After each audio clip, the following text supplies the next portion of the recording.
রাজধানীর আগারগাঁও থেকে আগারগাঁও আবহাওয়া অফিস থেকে এই মুহূর্তে আমাদের সাথে যুক্ত হচ্ছেন আমাদের সহকর্মী নাইম আল জিকো। জিকো, আজকের পূর্বাভাসে আবহাওয়া অফিস কি জানিয়েছে?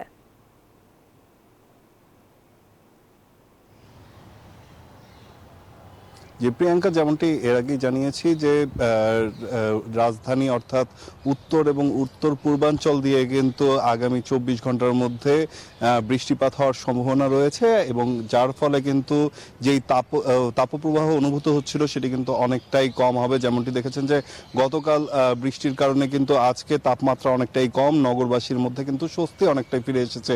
তবে খুলনা বাদে কিন্তু অন্যান্য অঞ্চল যেগুলো রয়েছে সেগুলোতেও কিন্তু বৃষ্টিপাত হওয়ার সম্ভাবনা রয়েছে। এছাড়াও ঝড় এবং শিলাবৃষ্টি, বজ্রসহ বৃষ্টি হওয়ার সম্ভাবনাও কিন্তু জানিয়েছে আবহাওয়া অধিদপ্তর। তারা যেটি বলছে যে উপকূলীয় অঞ্চলগুলো যেগুলো রয়েছে অর্থাৎ চিটগাং, কক্সবাজার এই সমস্ত এলাকাগুলোতে কিন্তু প্রয়োজনের তুলনায় অর্থাৎ যে পরিমাণ তাপপ্রবাহ সেখানে বইছে তার থেকে কিন্তু বেশি তাপ অনুভূত হবে এবং সেখানে জলীয় বাষ্পের আধিক্যের কারণেই কিন্তু এটি বেশি অনুভূত হবে এবং এখানে যেই সমস্ত মানুষ রয়েছে তারা কিন্তু অস্বস্তির মধ্যে পড়বেন।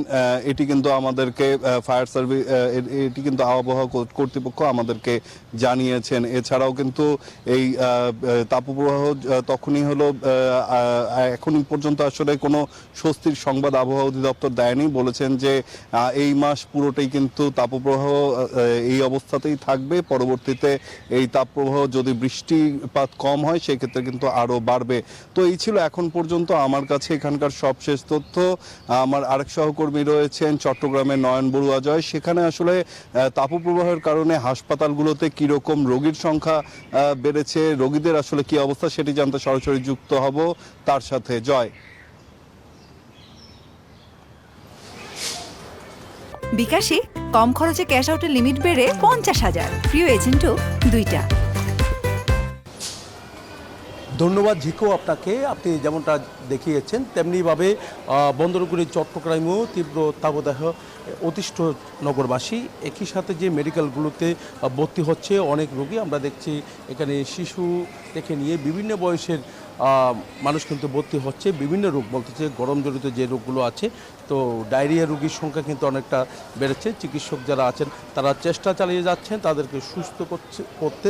আমি মা ও শিশু হাসপাতালে আছি, দেখতে পাচ্ছেন এখানে শিশুরা সবচেয়ে বেশি ভর্তি আছে। চট্টগ্রাম মেডিকেলও আমরা দেখেছি শিশুরাই সবচেয়ে বেশি ভর্তি আছে। আমি একজন চিকিৎসকের সাথে একটু কথা বলি, শিশু বিশেষজ্ঞ। আমি একটু জানতে চাচ্ছি, আপনার সাথে একটু কথা বলতে চাচ্ছি। আচ্ছা, এখন বর্তমান কি অবস্থা বলে মনে করছেন? আসলে রোগীর চাপ কেমন?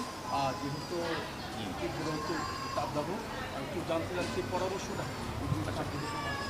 ইদানিং ডায়রিয়া রোগীর সংখ্যা বাড়ছে, কারণ আমাদের অত্যধিক গরম পড়ছে। গরমের কারণে বাচ্চাদের ডায়রিয়ার প্রবলেমটা বাড়ছে। প্রধান কারণ হচ্ছে পানি, বিশুদ্ধ পানির অভাব। বিভিন্ন জায়গায় পানির সমস্যা, আর হচ্ছে মশা বা বাসি খাবার। অনেক সময় বাসি খাবারের ডায়রিয়া বেশি হচ্ছে। আমার পরামর্শ হচ্ছে যে বিশুদ্ধ পানি খাওয়াবেন, বিশেষ করে পানি ফুটাই খাওয়াতে হবে।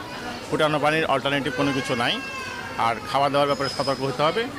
বাসি বা পচা খাওয়ানো যাবে না। বাইরে রাস্তার কোনো শরবত বা কোনো কিছু খাওয়ানো যাবে না। অনেক সময় ডায়রিয়ার পাশাপাশি আমাদের জন্ডিস হচ্ছে, হ্যাপাটাইটিস এ রিলেটেড জন্ডিস, যেগুলো বাইরে রাস্তার বিভিন্ন শরবত, বিভিন্ন জুস বা বিভিন্ন ফল থেকে হচ্ছে।